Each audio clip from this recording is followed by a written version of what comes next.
It turns out diversity really is our strength, at least when it comes to sports. I'm going to explain why coming up right now on Locked On Mizzou.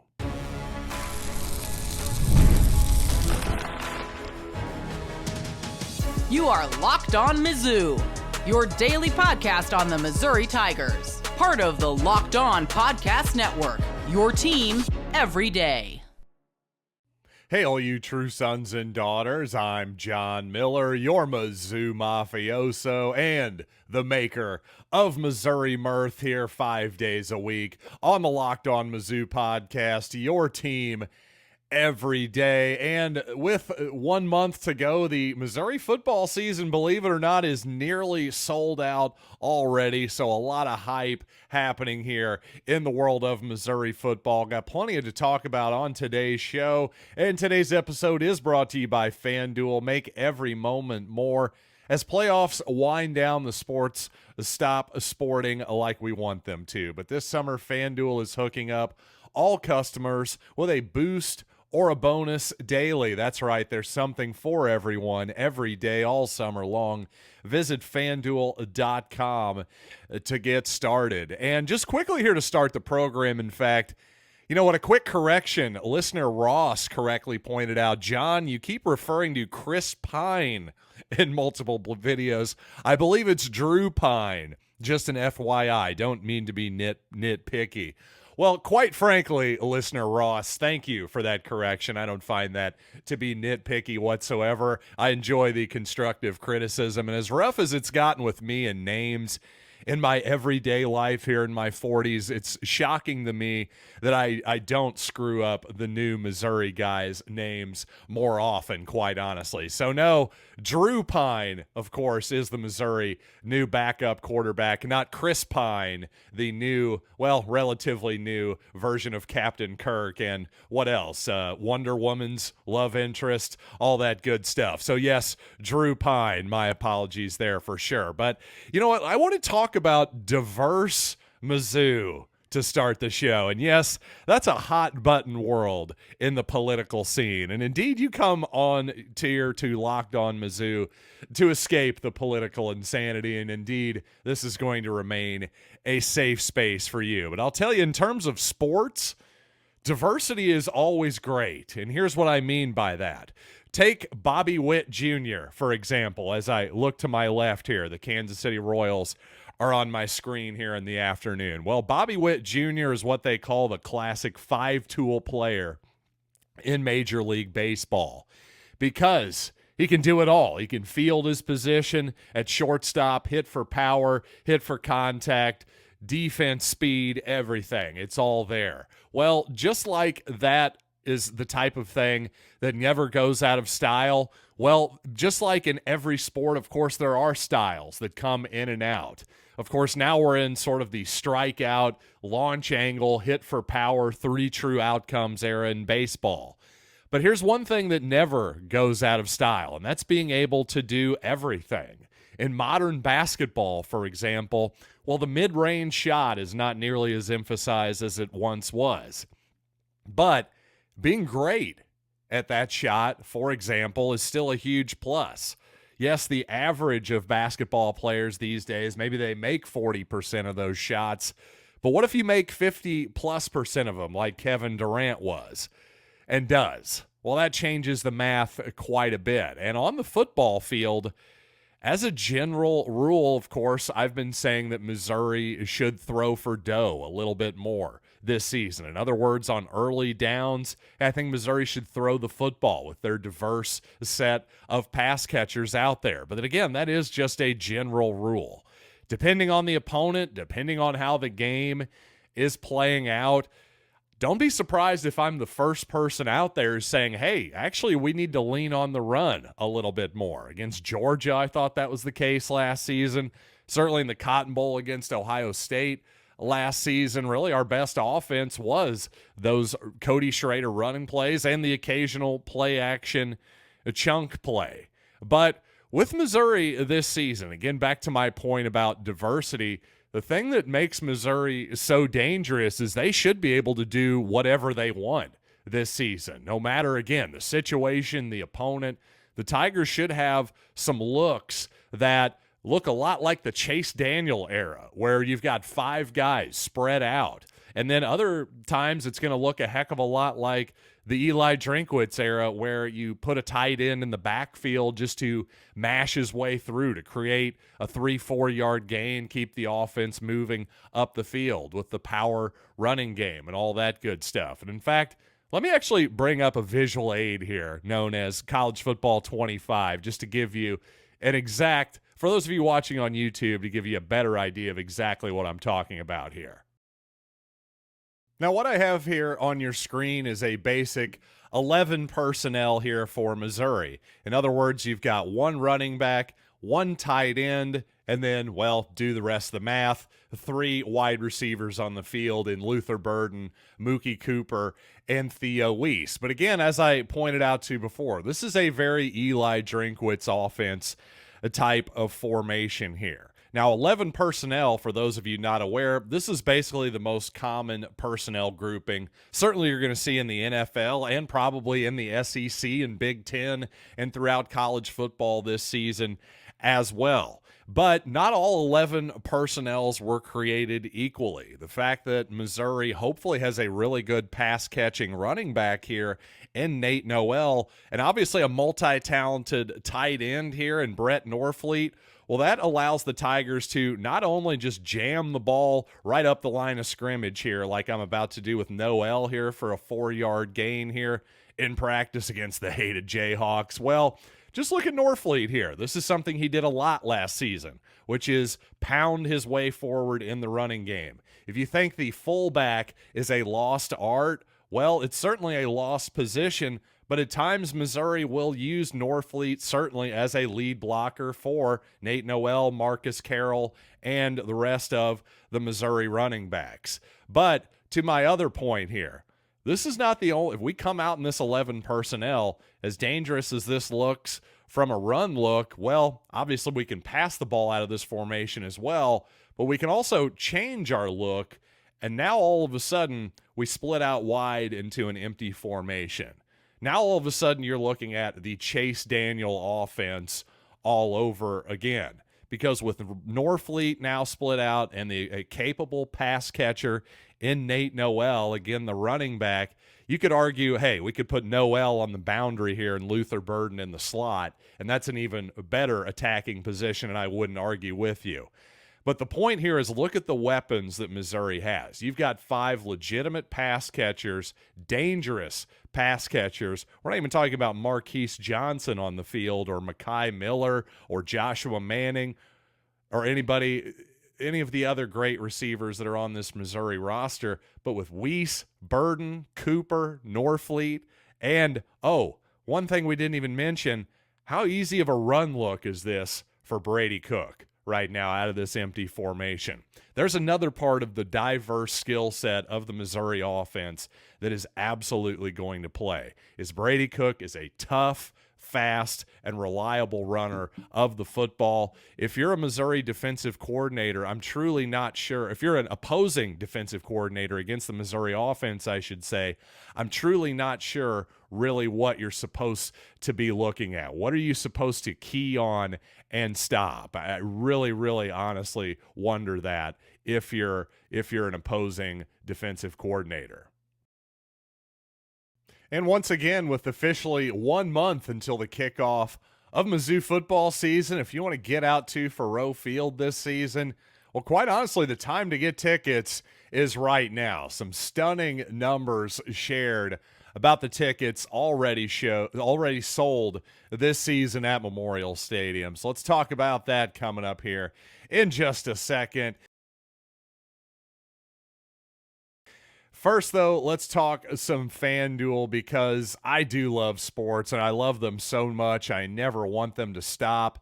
But this time of year, the calendar of sports, it's a little bit thin, but thank goodness for the Olympics. And also thank goodness for FanDuel, which lets me keep the sports going whenever I want. All I have to do is open up the app and dream up bets anytime I'm in the mood. And this summer, FanDuel is hooking up all customers with a boost or a bonus daily. That's right, there's something for everyone all summer long. So head over to FanDuel.com and start making the most out of your summer. It's FanDuel, official sports betting partner of Major League Baseball. Thanks for making Locked On Mizzou your first listen every day. For your second listen, check out Locked On Sports Today, bringing you can't-miss analysis, opinions, and news streaming 24/7 on YouTube or the free Amazon Fire TV channels app, part of the Locked On Podcast Network. Your team every day.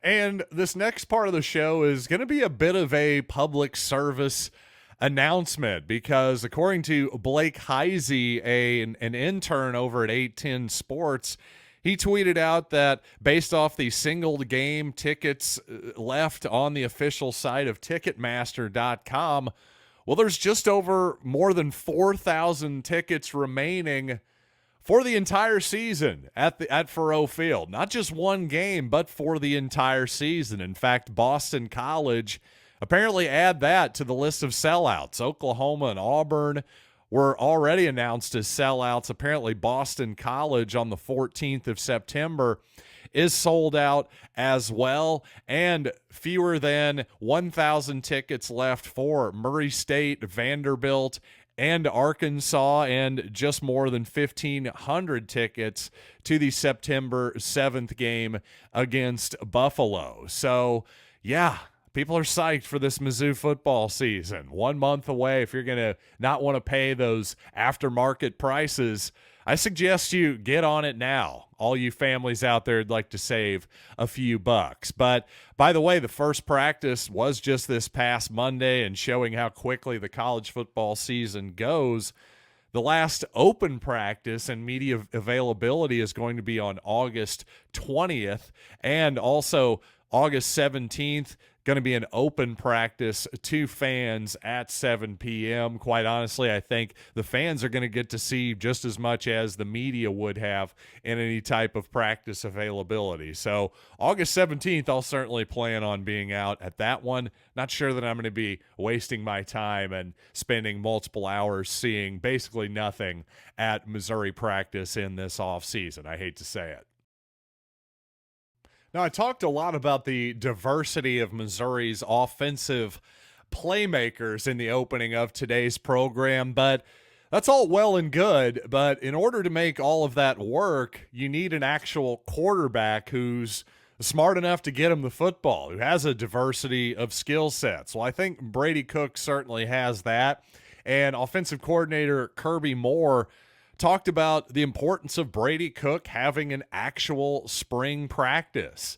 By the way, I've talked a lot about Cook's confidence. Well, just simply having more experience in an actual spring football. Of course, he was recovering in the previous offseason in spring football from labrum surgery. So just to have a full spring as the starter has got to be great for Brady Cook.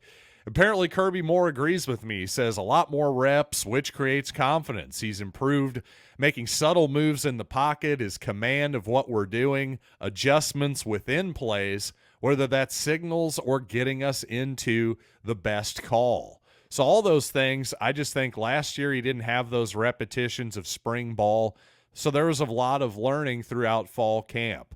So he's already really taken ownership of the offense. And Drinkwitz continues here on Brady Cook. We're all susceptible to complacency or falling into the praise and blame trap.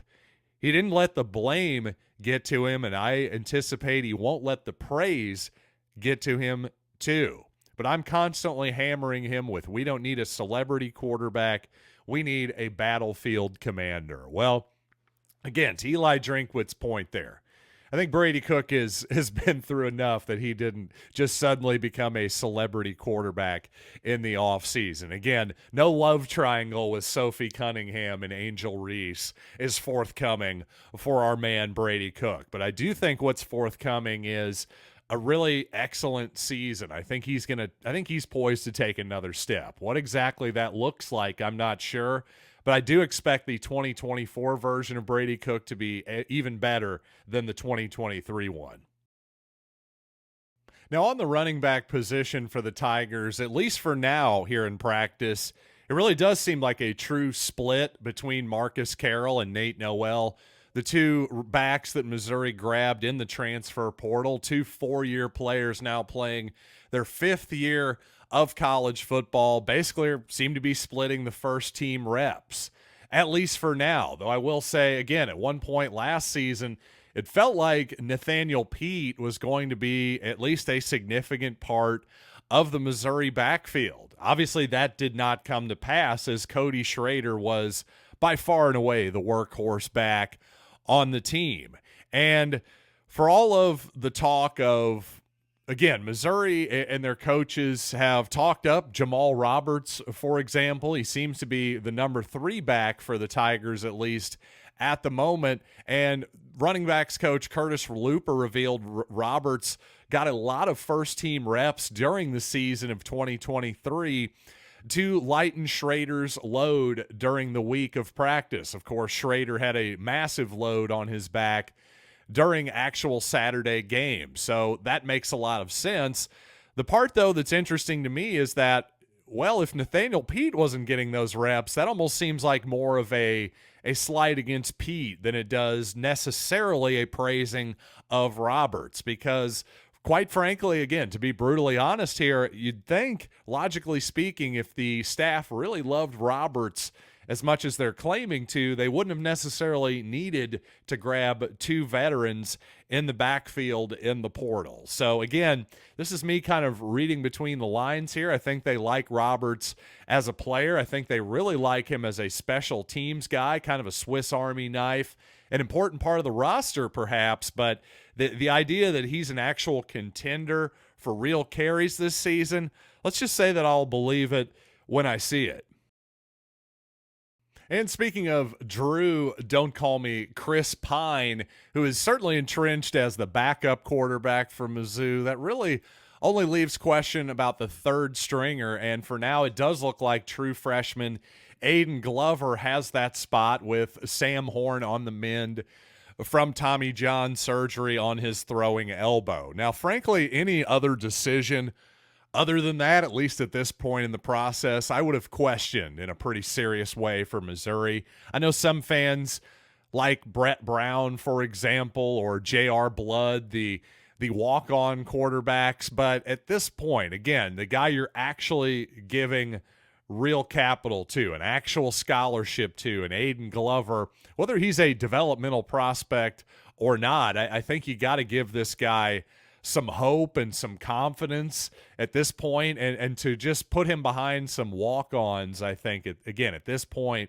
would be a mistake. Now, if we truly get into the season and, you know, God forbid Drew Pine and Brady Cook have both been injured somehow and Missouri really needs a third quarterback, well then, okay, go with the guy who can actually give you, who you truly think gives you the best chance to win on that Saturday afternoon.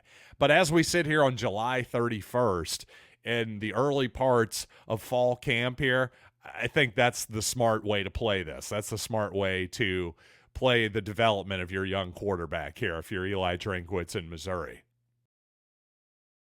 And clearly, while my love of Peyton Marshall grows stronger with each and every day, I don't want anybody to take that as a slight against the rest of the Mizzou basketball team, and especially against as a slight against the rest of this freshman class, including the boat. So let's rock the boat and talk about the boat coming up here in just a little bit.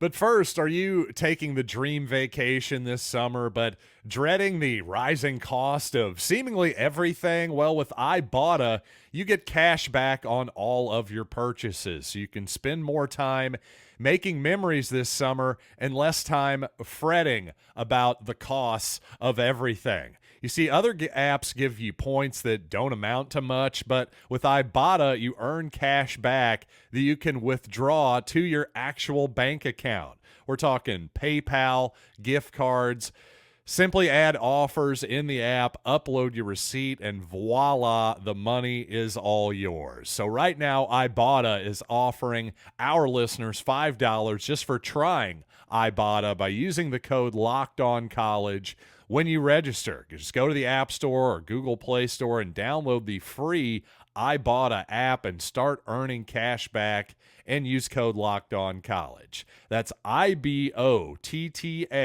in the App Store or Google Play and use code LOCKEDONCollege.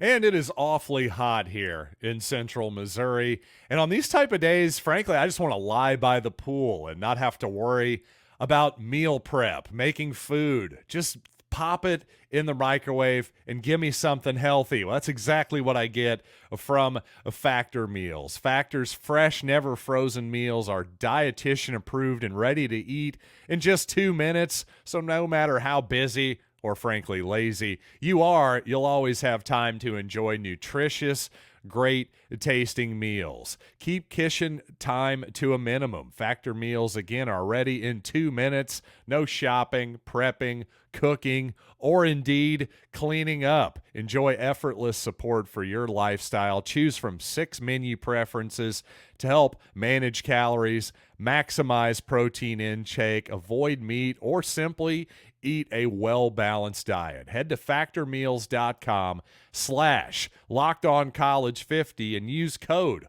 LockedOnCollege50 to get 50% off your first box plus 20% off your next month. That's LockedOnCollege50 at factormeals.com/LockedOnCollege50 to get 50% off your first box plus 20% off your next month while your subscription is active. So I'm pretty sure Peyton Marshall has a family, but obviously, if he does not, I'm more than willing to adopt him as my only begotten son. But don't take that as a slight to the rest of this Missouri basketball class. Annor Boateng, for example, is the headliner. By ranking, he's the highest ranked guy, and that's a consensus. I have Peyton Marshall and Marcus Allen and T.O. Barrett, Trent Burns, and everybody else. But here's the thing about Boateng, too. Very much like Peyton Marshall, I think he seems like one heck of a charismatic, likable guy in his own right, on top of being a great basketball prospect.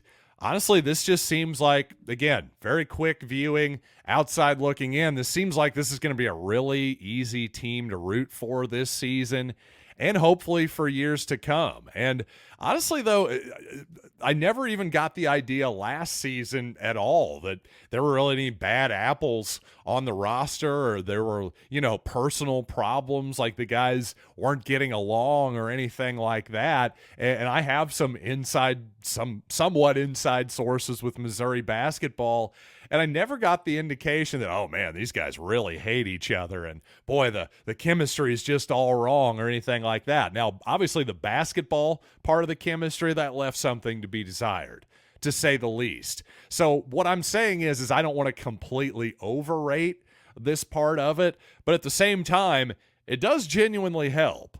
It does help when you have a bunch of guys that don't necessarily get along, or you have maybe 2 or 3 guys that aren't the easiest guys to get along with. I don't know, look at the Arkansas locker room last year, for example, as a good example of a team with a decent amount of talent that for whatever reason just could not seem to get it together on the basketball court. So again, all I'm really saying here is that with my overwhelming love for Peyton Marshall, I don't want that to distract anybody else for really my optimism for this whole team in general, because I'm getting a lot of good vibes, not just from Marshall, but from Annor Boateng and the returning guys like Tamar Bates and Aiden Shaw and everybody else too. I don't know. Maybe it's just that time of year, but I'm feeling optimistic about football and basketball. That's very much just kind of the type of person that I am. But speaking of the type of person that you are, I think Cody Schrader already is making a very serious impression in San Francisco. As I said, even before Cody signed with the San Francisco 49ers, I thought that was one of the handful of spots that would have absolutely been one of his best landing spots. A smart organization, a winning organization and an organization that runs a similar run scheme to what Missouri does. A lot of outside zones, stretch plays, whatever you want to call it. Well, it seems like one of the important veterans on the Niners roster really agrees with me. Of course, Missouri fans for years bemoaned the lack and depth of the fullback. Well, one of the only fullbacks left in the NFL, quite literally, for the San Francisco 49ers is Kyle Juszczyk. And by the way, one of the reasons he's still around and still makes a lot of money for the Niners as a fullback, he does a lot more than just lead block. He's a good pass catcher. He can run the ball, do all kinds of stuff. So again, diversity, yep, never goes out of style no matter what position you have, a diversification of skills. But again, Juszczyk, one of the most respected 49ers, said, quote, on Cody Schrader. Again, he doesn't have to really go out of his way to praise an undrafted free agent, but here we go. Quote from Juszczyk, I've been particularly impressed with Cody Schrader. He works his absolute tail off. He's very intelligent. He just goes out there and plays a good, consistent, clean game, and we've really enjoyed having him. So to me, while obviously Cody Schrader is not going to be threatening Christian McCaffrey's number one job at this point, could he be the number 2 guy on that team as early as this season at some point? I can't rule anything out with Cody Schrader. I really can't. Who could doubt this guy at this point? Even with some legitimate reasons, in my opinion, of course, to doubt Cody Schrader. Frankly, when I saw his arm measurements at the combine, just how short his arms were, and that worried me in the passing game in terms of his ability to pass protect and catch the ball in traffic as well. But you know what? Again, those physical limitations showed up and were questioned and doubted at the SEC level too. So who am I to doubt Cody Schrader? So until next time, you know what? Thanks as always for listening to this edition of Locked On Mizzou, and to you everydayers, all the other editions as well. And for your second listen, please check out Locked On College Football. I've been on with Spencer McLaughlin several times. He's going to get you ready for an incredible season of college football with, of course, the 12-team playoff, NIL, conference realignment. Hey, there is no more offseason, and quite literally the offseason's over at this point. So Locked On College Football, available on YouTube and wherever you get podcasts, part of the Locked On Podcast Network, your team every day. So until next time, I am John Miller, and thanks as always for listening to Locked on Mizzou.